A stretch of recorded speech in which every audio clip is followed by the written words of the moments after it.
కథలెన్నో చెప్పారు, కవితల్ని రాశారు, కాలాలు దాటారు, యుద్ధాలు చేశారు. ప్రేమలో తప్పు లేదు, ప్రేమలో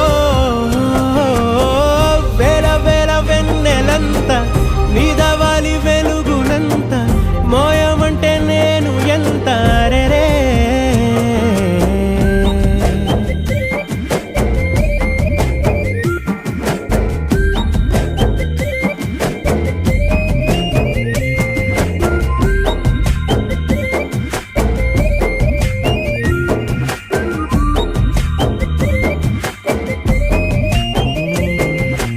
ఆకాశం తాకాలి అని ఉందా, నాతో రా చూపిస్తా.